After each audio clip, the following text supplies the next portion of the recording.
Marcos, capítulo de número 4, versículo de número 35.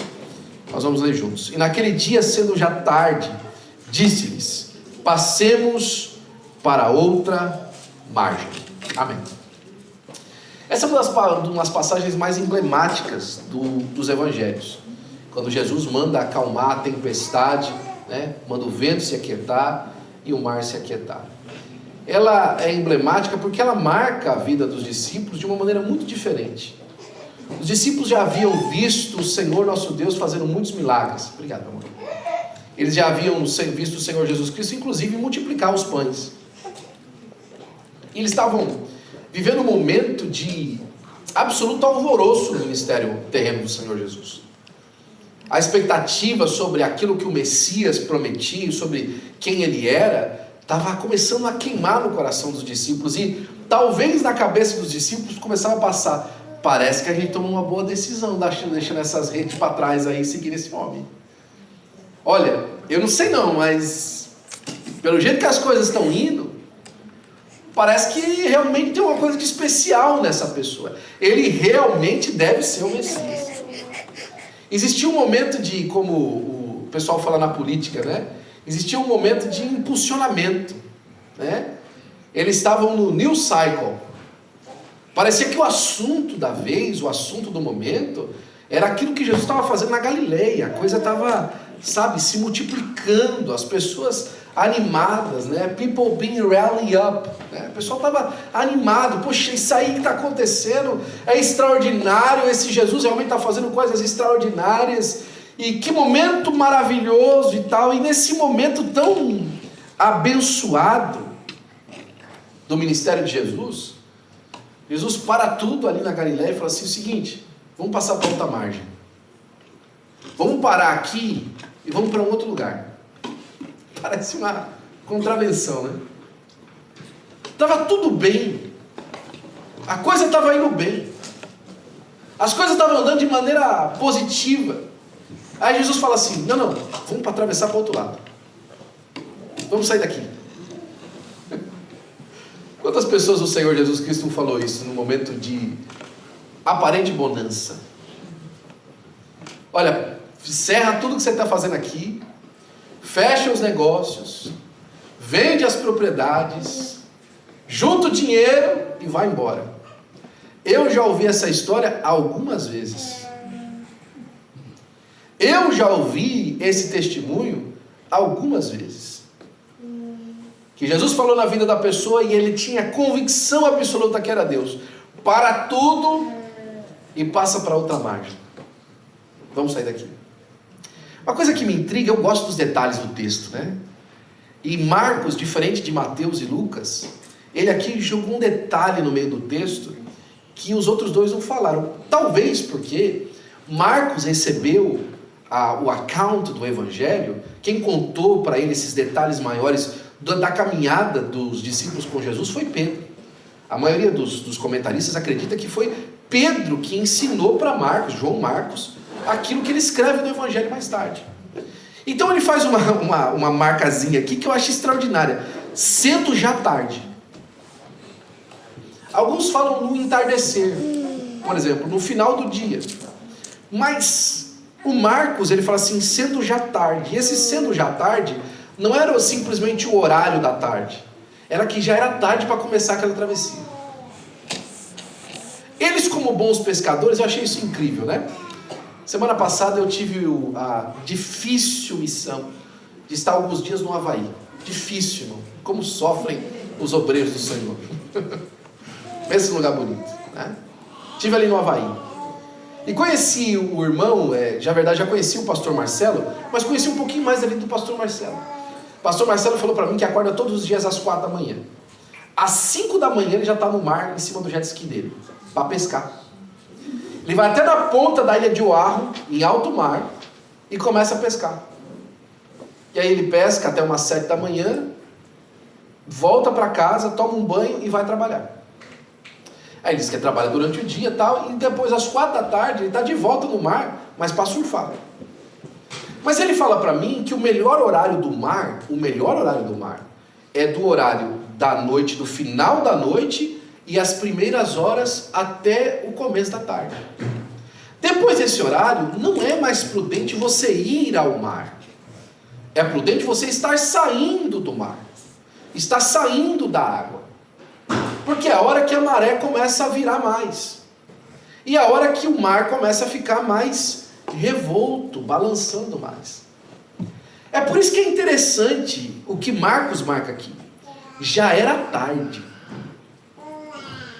Quando Jesus faz o convite para os discípulos saírem para outra margem, já era tarde. Deixa eu falar uma coisa para você. Não é raras as vezes, tá? É muitas das vezes. A palavra que Deus nos diz nos é inconveniente. Se tem uma coisa que Jesus não gosta, é crente confortável. Eu não sei porquê. Poxa vida, nós estamos tanto procurando um lugarzinho para nós encostar e ficar quietinho ali e tal comigo. Jesus não gosta de crente confortável. Ele tem que estar, sabe, você tem que estar andando. Você tem que estar se mexendo. Você tem que estar fazendo alguma coisa. Esses tempos atrás falaram para mim que tinha um tipo de peixe aqui nos Estados Unidos que se vendia em Las Vegas e era o peixe mais caro que se vendia lá. Só que esse peixe só tinha o preço que ele tinha se ele chegasse até lá na cidade vivo. Então eles tinham que fazer o transporte desse peixe no trem, nos trens aquário, coisa diferente, né? Ou então num caminhão aquário, mas esse peixe tinha que chegar vivo, só que tinha um problema. O peixe estava chegando vivo, mas o sabor do peixe não era o mesmo. E o pessoal não sabia por quê. E eles foram tentar descobrir e tal, e eles descobriram que esse tipo de peixe, ele tinha um outro peixe que era o seu inimigo natural. Era um outro tipo de peixe que comia esse peixe desse tipo, que era muito delicioso, que as pessoas queriam comer em Las Vegas. E descobriram que esse peixe, quando não tinha aquele outro peixe o perseguindo, ele, por conta de não estar se movimentando, o sabor dele mudava. Ele não tinha mais o mesmo sabor. E aí a pessoa começaram a comer e falou, mas não é a mesma coisa, o peixe não está igual. Sabe o que eles fizeram? Em um cardume de 100, eles colocaram um desse peixe que era inimigo dele para ficar perseguindo dentro do aquário. Para que o peixe se movimentasse. Para que ele ficasse com o mesmo sabor. Para que ele se sentisse da mesma forma. Porque descobriu que algumas coisas na vida daquele animal só vinham através da circunstância contrária. E que pena, irmãos. Que algumas coisas da nossa vida só são extraídas no momento da circunstância contrária. Eu posso contar como testemunho para você, contei isso no Havaí. Teve um momento da minha vida que as coisas se viraram de uma maneira terrível. 2012 para mim e para minha esposa, a gente sempre conta o pior ano da nossa vida, né? Não é do caso que a gente entrou no curso do Pablo Marçal, não. Foi o pior ano da nossa vida, foi difícil 2012. E eu me lembro chegando em casa, uma certa tarde, e me ajoelhando para orar no meu sofá. Chateado, triste. A primeira coisa que veio na minha cabeça foi, Jesus, é cada coisa que o Senhor tem que fazer para mim vir aqui com sinceridade e coração aberto. Porque eu me lembrei naquele momento que há muito tempo eu não orava fervoroso. Eu não orava alegre. Eu não orava com aquele espaço como um lugar de delícia para mim, onde eu sabia que eu tinha refúgio. Era tarde para passar para o outro lado, mas Jesus já sabia isso. Era tarde para deixar aquele momento onde as coisas estavam andando de acordo com a vontade das pessoas, segundo aquilo que eles acreditavam que era a vontade de Deus, mas era o momento de passar para outra margem. E aí a Bíblia vai dizer que eles deixando a multidão, deixando o holofote, deixando onde ele era conhecido. Eu tenho um amigo aqui, que ele já faz 6 anos que mora nos Estados Unidos e até hoje não se acostumou. E o principal motivo que ele não se acostumou de estar morando aqui é porque ele fala assim, aqui não é ninguém, macho. Aqui a gente conversa com a pessoa, ninguém conhece a gente não conhece o delegado, não conhece o prefeito, não conhece o médico da vila. É difícil morar aqui. Poxa, lá no Brasil a gente estava nas campanhas dos políticos, em cima dos carros dos políticos, e conversava com o prefeito, e era amigo do vereador, e quando a gente falava de alguma coisa, a gente conseguia aquelas vagas especiais na UTI, porque conhecia o deputado, não sei o que e tal.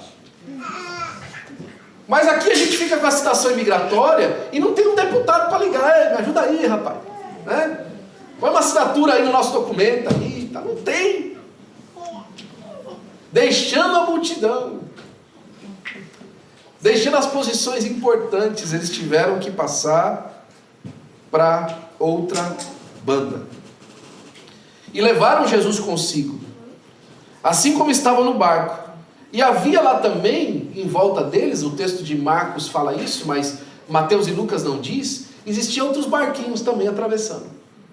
Ou seja, que bom, é comum, não é só na vida da igreja que acontece, é comum esses momentos de transições.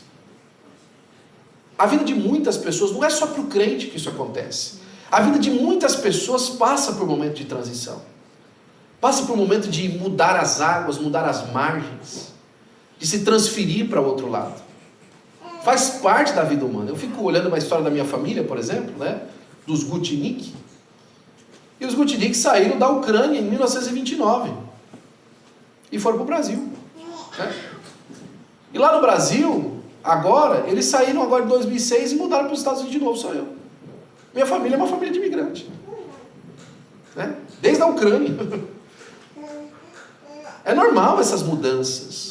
Abraão foi peregrino na terra, mas junto com ele existiam muitos povos nômades. Então, essa transição, irmãos, que às vezes a gente considera, né? Isso é só porque eu sou crente. Não acontece com muitas pessoas, só que tinha um detalhe. Jesus só estava em um barco só. Tinha outros barquinhos, mas Jesus estava só em um barco. E isso já vai fazer toda a diferença. Porque a palavra de Deus falou assim que levantou-se um grande temporal.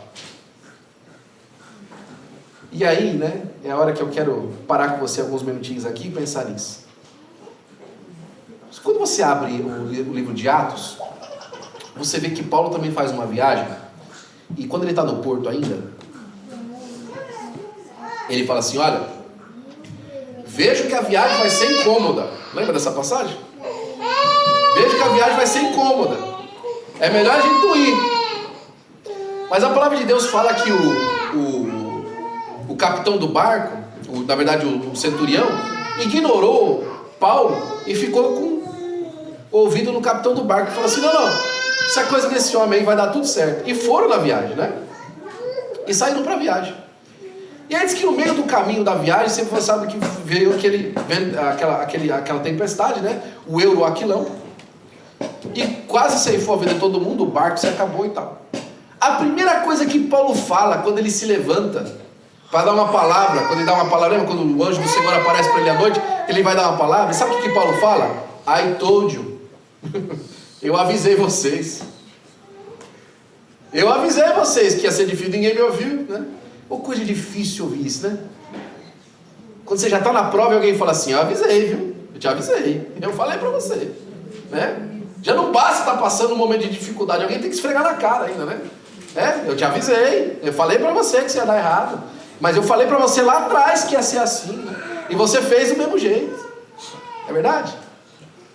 Quando nós trabalhamos com os jovens casais, eu e a Ana, lá na Flórida, né? Uma das coisas que a gente mais ouvia eram os casais que haviam acabado de chegar nos Estados Unidos. A maioria das vezes a esposa virar para o esposo, porque às vezes o esposo que chamou mais para vir para a América, né? Ela olhar para ele e falar assim, eu falei para você, eu te avisei, eu disse para você que ia ser difícil, eu falei para você que não era para a gente vir, eu falei para você que não sei o que, você que me trouxe para cá. Quantas vezes? No meio da tempestade, no meio da dificuldade. Por quê? Porque já era tarde. E o que aconteceu? Uma tempestade se levantou. Era o momento da troca de vento, o momento que o mar ficava mais revolto, era o momento que uma tempestade vinha. Era comum aquilo, não era um dia em especial, irmão. É isso que eu quero que você entenda. A tempestade não é um momento especial, é uma circunstância comum da travessia. É uma circunstância comum da travessia, e é por isso que você gosta de evitar ela. Quem gosta de viajar de avião em dia nublado? Você está indo para o aeroporto e está olhando, nossa, mas está pesado essas nuvens, né? O piloto nem fala com você, nem te dá satisfação, mas você fica olhando as nuvens, aí você dá um raio, meu Deus, nós vamos voar assim. Você não fala para ninguém, né? Porque você é uma pessoa de muita coragem, mas você pensa. Meu Deus, essas nuvens carregadas. Mas, irmão, quantos dias chove por ano? É comum. Quando o barco foi projetado, já existia uma parte do projeto dele que pensava no dia da tempestade. Ei, quando a igreja foi chamada para fora, o Senhor sabia com quem estava lidando. E ele disse: as portas do inferno não prevalecerão contra ela. Glória a Deus. E ele é poderoso para chamar a igreja e para fazer cumprir aquilo que ele falou. Levantou-se um grande temporal de vento e subiam as ondas por cima do barco, de maneira que já se enchia de água. Olha o detalhe de Marcos. Veio a tempestade, mas não basta a tempestade, as ondas se levantaram. Não basta as ondas se levantar, elas passaram por cima do barco. Irmão, o barco está na água, não é o problema. O problema é a água estar no... O barco está na água, não é o problema. O problema é a água estar no barco, né? O barco está na água, está tudo certo. O problema é a água no barco. Não é verdade? A água dentro do barco é o problema. O barco na água não é problema. Só que agora a coisa está meio que invertendo, né? A água está começando a entrar dentro do barco. E os pescadores que estão ali com Jesus, eles tinham saído disso, eles são experientes. Ei, tem muita gente aqui que está me ouvindo hoje e vai ouvir depois, que é gente experiente. Que a gente que não dá, sabe, não é gente naive, como os americanos falam, inocente. Sabe planejar, sabe fazer projetos, sabe olhar, ó, isso aí não é boa ideia não, meu amigo. Isso aí não é bom negócio, por favor. Isso aí não é garantia, nós não temos garantia suficiente para dar um passo desse, para fazer um projeto desse. Por favor, olha, isso aí que o pastor está falando, para a gente tomar uma decisão assim, baseada em uma palavra de alguém místico, de alguém, entre aspas, espiritual, não é prudente, irmão. Porque não é assim que funciona. E agora eles começam não só a ter a experiência de que ia ser ruim, como ser provados nisso. Ou seja, eles estavam falando assim, nós tínhamos razão. Já era tarde para sair. Olha a água dentro do barco. Olha a situação que nós estamos ficando aqui, né? Já se enchia de água. Eles já estavam olhando e falaram assim, nós já estamos correndo perigo. Agora já não é mais uma questão da nossa opinião e a vontade de Jesus. Não, o perigo está aqui na frente. Quer dizer, Jesus nos deu uma ordem que era contrária às nossas expectativas. Nós andamos na ordem de Jesus. E agora o que está acontecendo é o seguinte, nós estamos sofrendo por isso e no andar da carruagem, nós vamos morrer. Nós não vamos alcançar aquilo que a gente vai fazer aqui. Pelo andar da carruagem, nós ouvimos a palavra que Deus nos deu. Mas pelo andar na carruagem, não foi bom negócio. Não foi boa ideia. Porque o jeito que a situação está se levantando, não é positiva para nós. É? Alguém pode pensar agora o que esse governo está fazendo? A situação financeira e econômica da minha casa? As disposições do mercado de trabalho? As minhas opções de negócio? As minhas opções de crescimento? Parece que não foi boa ideia. Talvez era melhor a gente ter esperado até amanhã de manhã. É que ninguém falou nada, né? Depois do homem multiplicar pão do jeito que fez, depois das curas que ele nos mostrou, depois da experiência profunda que a gente teve, a gente tinha que ouvir a palavra dele para fazer isso. Só que olha o que deu. Agora a água está entrando dentro do barco. Mas aí vem o versículo 38. E ele, Jesus, estava na popa, dormindo sobre uma almofada. Parece até que o Marcos está escrevendo assim com raiva, né? Não, você não vai acreditar. Como é que está Jesus? Dormindo numa almofada. Não, você não está entendendo. Aí nós vamos perguntar, cadê Jesus? Dormindo confortavelmente numa almofada. Quer dizer, fora de sinal. Fora de sinal. Fora de contato. Cadê Jesus? Está dormindo. Silêncio absoluto. Eu oro na situação de dificuldade e ele não responde. Eu falo na situação de desespero e não ouço do céu. Por quê? Porque lá no céu eu tenho certeza absoluta que não tem crise. Jesus está confortável, à direita do Pai, glorioso e eterna glória. Tá tudo bem, mas eu estou aqui com esse barco enchendo de água, e ele está lá dormindo em outra dimensão, descansando, tranquilo, talvez até achando bom que o negócio está balançando, né? Está na rede. E parece que aquilo ofende os discípulos, ofende eles, como tem gente ofendida com Deus. Misericórdia de Deus, ofendida com o que Deus está fazendo passar. Fala, não acredito que o Senhor está me fazendo passar por isso. Depois de tudo que a gente viveu junto, o Senhor me fazer passar por esse tipo de coisa, por esse tipo de situação, por esse tipo de caminho. Eu já achei que nós tínhamos tempo suficiente de caminhada junto para eu não precisar de voltar na lição 1 do caderno. Poxa, quantas vezes esses homens já tinham enfrentado tempestade no meio do mar? Será que a gente pode ter alguma ideia de mais ou menos isso? Eles eram pescadores. Quantas vezes eles tinham visto a coisa entornar? Você tem que lembrar que o capítulo 5 de Lucas, que é anterior ao capítulo 8, onde esse texto está marcado, é a pesca maravilhosa. Que eles passaram a noite inteira pescando, não aconteceu nada, e agora eles tinham visto o milagre de Jesus, e eles já sabiam como é que o mar funcionava, e já tinham visto Jesus se manifestar no mar, só que agora a coisa estava diferente. Agora a morte estava na cara deles, e eles não sabiam o que eles iam fazer, eles não sabiam como eles iam sair daquilo lá. E aí, despertaram Jesus falando para ele, despertaram-no dizendo. Você já imaginou essa cena? Eu quero que você tente entender a cara de desespero desses homens, olhando para Jesus. O barco vai virar, o barco está enchendo de água, e Jesus dormindo. E eles vão lá assim, Jesus! E daí vocês eram de São Paulo e falam assim, acorda meu. Vocês estavam no Ceará e falaram, acorda macho. Acorda!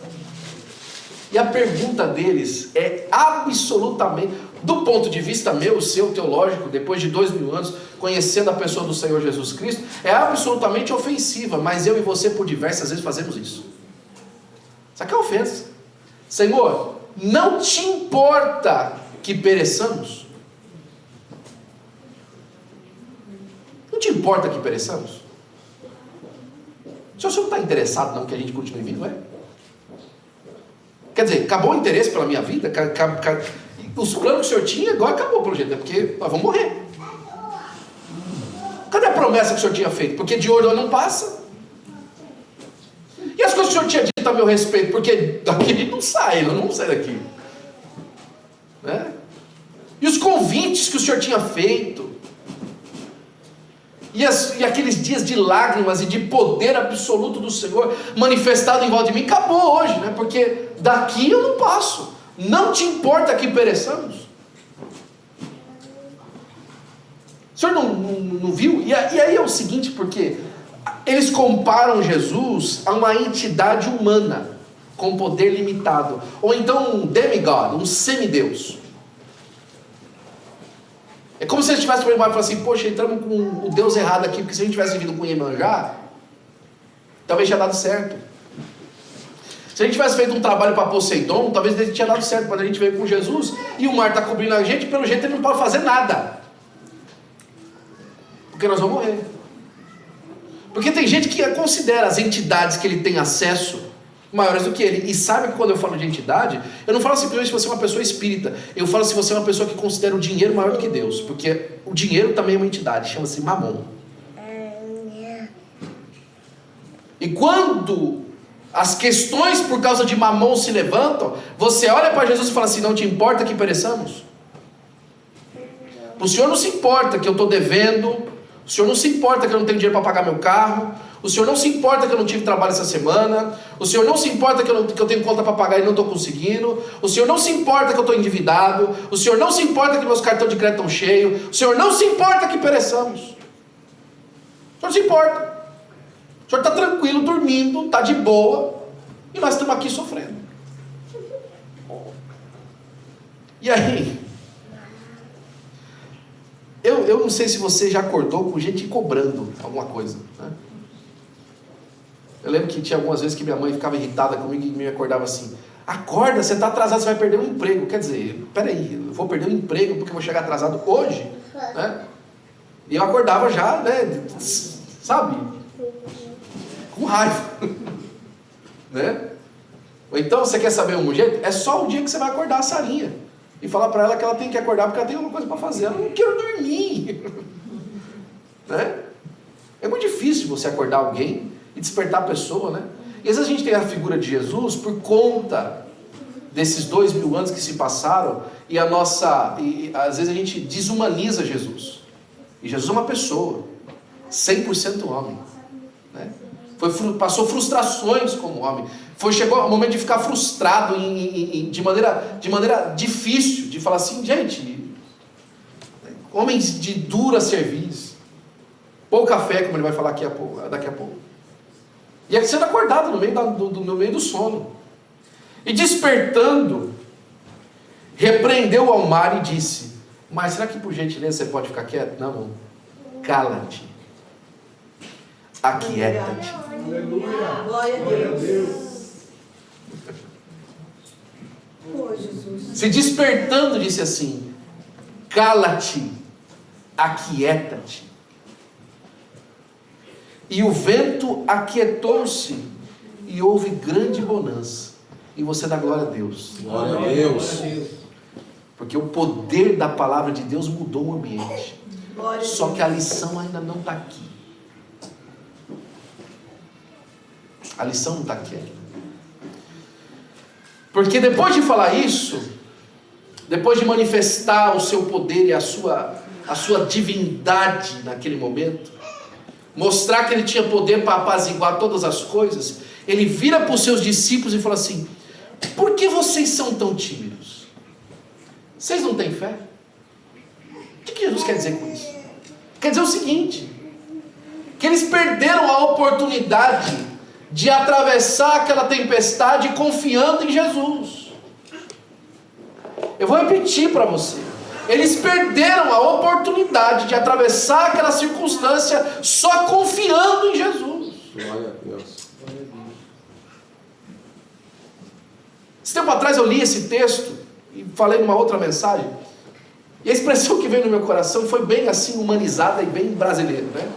Véi, você acha que o vento é doido de virar o barco que Jesus está dentro? Glória a Deus. Você acha que o vento ficou maluco? Você acha que o mar é doido? Você acha, irmãos, que as forças, as entidades, os poderes, as dominações humanas, diabólicas do inferno, são capazes de entrar nessa igreja e impedir o trabalho de Deus? Você acha que a sua vida está na mão do diabo, está na mão das entidades, está na mão dos poderes dos governos humanos? Você acha mesmo? Você clama: Senhor, acorda! E você não vê que Deus está te dando uma oportunidade de aprender uma lição extraordinária,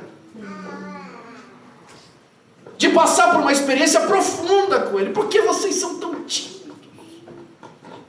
Vocês ainda não aprenderam a ter fé, a enfrentar as questões que passam por você, crendo que aquele que prometeu passamos a outra margem é poderoso para cumprir que a ordem seja estabelecida e aconteça. Por que vocês são tão tímidos? Não tem desfé.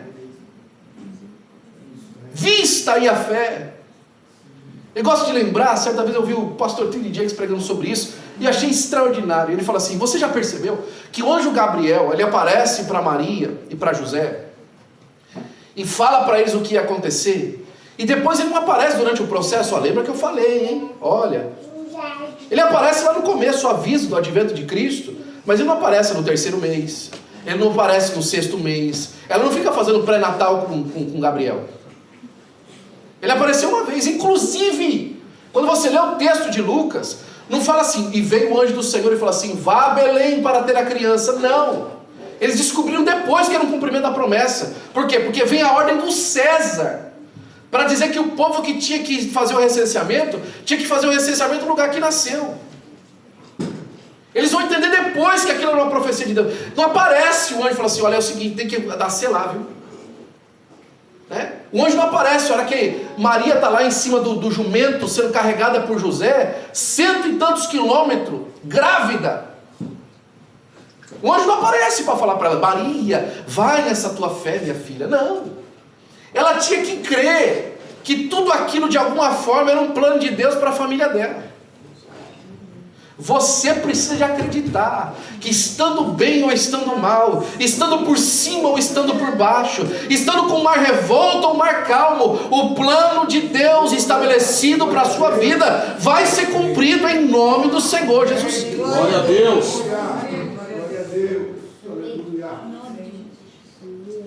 Os discípulos precisavam ter esse conhecimento naquele dia.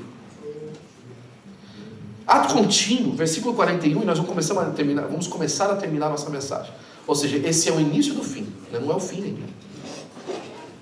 Versículo 41. E sentiram um grande temor. Eles não ficaram alegres. Eles ficaram com medo. Ai, que alegria! O mar se acalmou. Não. What? Peraí. Como assim?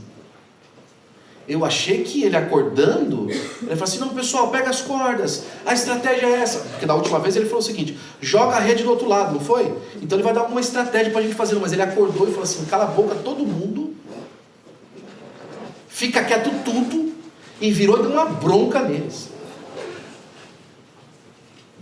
Ele falou, quê?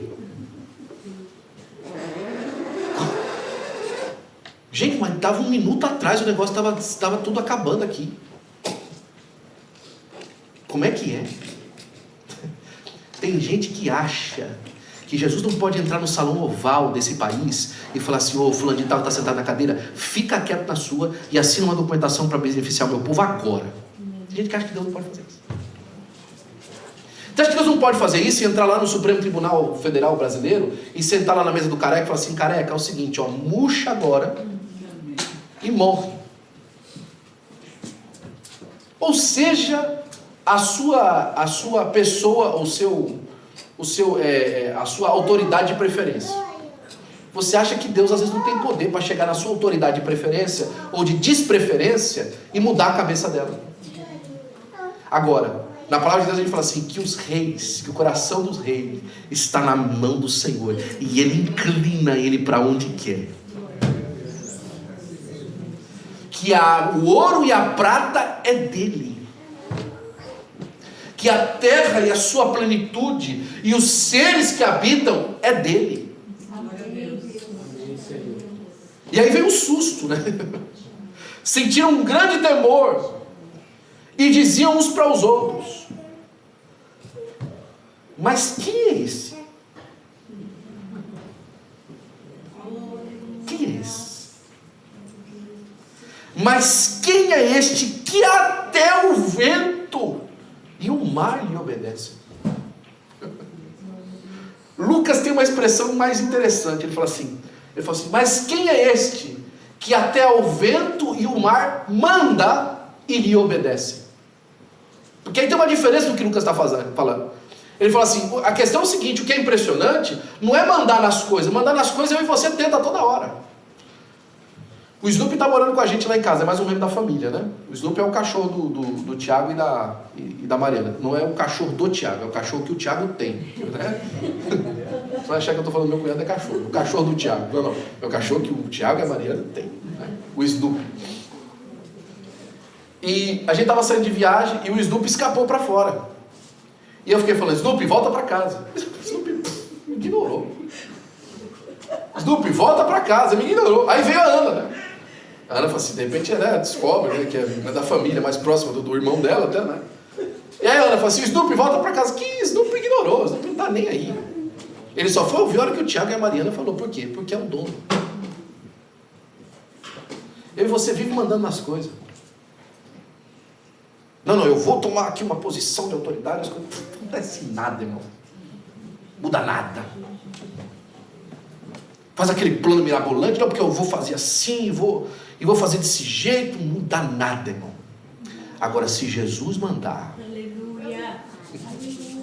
se Jesus mandar, se ele abrir a boca para falar alguma coisa, pegar uma surra, irmão. Se ele abrir a boca dele para dizer alguma coisa, olha, vento e mar, fica quieto. E se o vento e o mar obedecem, quem não vai obedecer a voz de Jesus? Agora a pergunta dos discípulos fica muitas vezes como a minha sua: quem é esse? Falta de intimidade. Passando o tempo todo com Jesus, vendo Jesus fazer grandes milagres, mas na hora dessa, quem é esse aí? Porque até aqui fazia sentido, mas o Senhor me mandou nessa manhã porque Ele quer dar essa experiência com você, para você hoje. Ele quer que você fique surpreso também daqui para frente. Quem é esse que até o vento e o mar lhe obedecem? Eu termino aqui com 2 testemunhos de 2 homens da Bíblia. O primeiro deles, Moisés. Moisés, grande estrategista, homem de Deus, general de guerra. Deus fala para ele no capítulo 3 de Êxodo: volta, faz o seu acampamento do povo entre Migdol e o Egito, porque eu vou fazer o seguinte: eu vou virar o coração de Faraó contra vocês, e Faraó vai receber perseguição. Você, para que, Deus? Nós já estamos fora. Para que vai fazer o coração do Faraó virar contra? Nós já saímos, mas Deus mandou eles voltar. Abre a sua Bíblia. E eles voltam e faz lá o acampamento perto do Egito. E adivinha? Do jeitinho que Deus falou que Faraó ia pensar, Faraó pensou. Eles voltaram. De certo o deserto os encerrou. Sai com 600 cavaleiros para encontrar o povo de Israel. E aí o povo de Israel agora sai fugindo. Gente, eles não estavam nessa situação. Foi Deus que mandou voltar, agora estão saindo. E aí Moisés olha para o alto e Deus fala assim: você está olhando para mim? Por que clamas a mim, Moisés? Diga ao povo que marche. Tá bom, mas isso aqui não faz sentido, mano. O que você tem na mão, Moisés? Põe aí na água. Põe na água, a água abre. Atrás deles Saraiva e quebrando os carros de Faraó. Eles entram no mar. Você sabe a história. Faraó entra atrás. O povo de Israel sai, coloca o negócio de novo da água. O mar fecha, morre todo mundo. Quando Moisés vem aqui no capítulo 15 de Êxodo, ele fala assim: eu sou general, eu sou um homem de guerra, de estratégia, eu sou príncipe do Egito, eu já vi coisas extraordinárias, sou profeta de Deus na terra, mas isso eu nunca vi. Sobrou para mim agora ser cantor. E ele canta um hino, é o primeiro salmo de Moisés. É o capítulo 15, vai cantar um hino. E sabe qual que é a palavra que ele fala? Jeová é varão de guerra. Varão de guerra. Eu já tinha visto Deus fazer tudo, mas agora eu vi Ele ser varão de guerra. Eu já tinha visto Deus mandar fogo do céu, fazer a água ficar vermelha. Eu via Deus fazer grandes coisas, uma sarça se arder, mas Ele tem estratégia de guerra e matar alguém assim, eu nunca tinha visto. Jeová é varão de guerra. Ele dá um novo nome para Deus. Ele fica impressionado, assustado com aquilo que Deus faz. Fica maravilhado com a vontade de Deus sobre a vida dele. E a segunda é o Davi, que já tem uma experiência um pouquinho diferente com Deus. Davi tinha um coração amarrado em Deus. É como se você tivesse pegado um barbante, colocado no coração de Deus e amarrado de volta no de Davi, feito assim, cordas do coração. Davi está fugindo de Absalão. Eu já te contei essa história algumas vezes. E ele sai de Jerusalém para que Absalão não faça guerra. Ele achava aquilo muito vergonhoso para ele. O próprio filho o trai daquela maneira. Ele está tentando fugir. Ele falou: não, eu não vou ficar aqui. E ele sai. No meio do caminho aparece aquele sujeito lá da tribo de Benjamim, que eu vou lembrar o nome dele já. Simei. E Simei começa a tacar pedra em Davi. E aí Joabe fala assim: ô Davi, pelo amor de Deus, meu amigo, fala para mim, só deixa que eu vou lá cortar a cabeça desse cara. Não. Deixa ele tacar as pedras. Quem sabe assim Deus olha para mim, tem misericórdia e esse negócio acaba mais rápido. E diz que Davi está conversando com Joabe e Abissai chega. E Abissai fala assim: Abiatar, que era o único sacerdote que tinha sobrado quando Doeg mandou para todo mundo. Era Abiatar que tinha sobrado. Aí Abiatar chega e fala assim: é o seguinte, Davi, eu vou voltar lá em Jerusalém. Porque Aitofel está do lado do Absalão ali, ó, só conversa fiada do Absalão, tá? Só falando para Absalão tudo que ele tem que fazer. Eu vou falar porque eu vou confundir aquilo que o Aitofel está falando. Davi não pede isso, mas deixa Abiatar ir. Quando Abiatar chega lá de volta, tá lá o Aitofel. O rei, me dá 50 homens, que hoje eu vou acabar com a história de Davi aqui nesse lugar. Hoje acaba a história do grande Davi em Israel, nós vamos matar esse homem hoje. 50 homens. Aí o Abiatar, faz isso não, rei, eu acho que isso é bom negócio não. Você sabe que o vosso pai é homem de guerra. Agora mesmo ele deve estar dentro de uma caverna, como a ursa roubada pelos cachorros. Quer uma expressão mais nordestina do que essa? A ursa roubada pelos cachorros, seus filhotes. E aí não vai. E como é que está Davi de verdade? Salmo de número 4, versículo de número 8. Em paz me deito e logo pego no sono. Aleluia. Porque só tu, Senhor, me faz habitar em segurança. Glória a Deus. Quando você conhece com quem que você está lidando é diferente, meu amigo. Você vai passar o tempo da revolta, você vai passar o tempo do mar revolto, só que você vai chegar do outro lado, sabendo quem é Jesus na sua vida. Aleluia. Fique de pé, por gentileza, eu quero orar por você.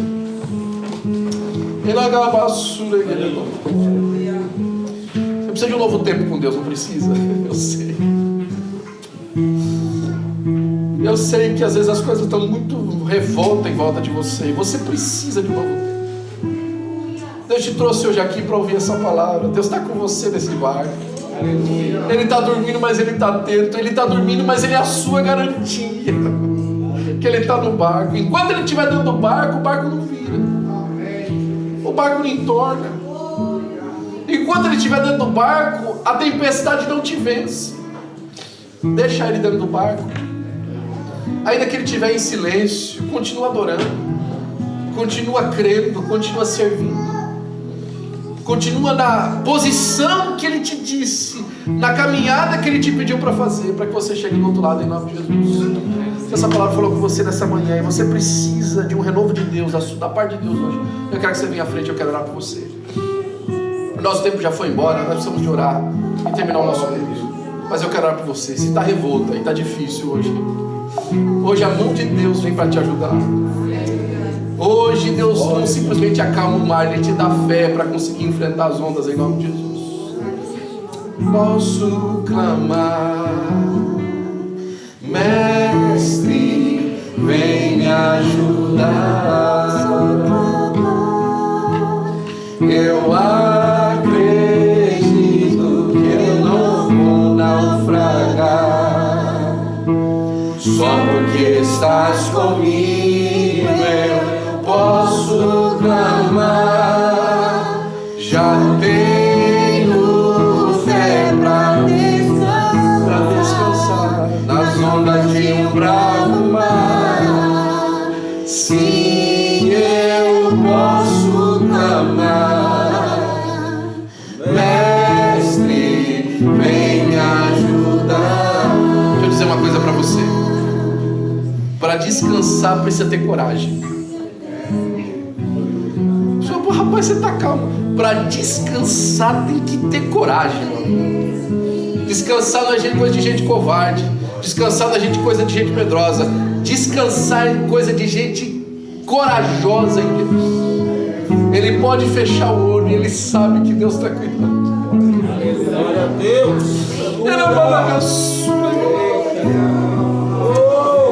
O Salmo diz assim, ó: duro você será acordar de madrugada, comer um pão de dores, porque o Senhor dá os seus enquanto dorme. Aleluia. Está dormindo e Deus está abençoando, está descansando e Deus está prosperando, porque está descansando em Deus, para a glória do nome de Jesus. Posso clamar, eu acredito que eu não vou naufragar, só porque estás comigo. Posso clamar, já tenho fé pra descansar nas ondas de um bravo mar.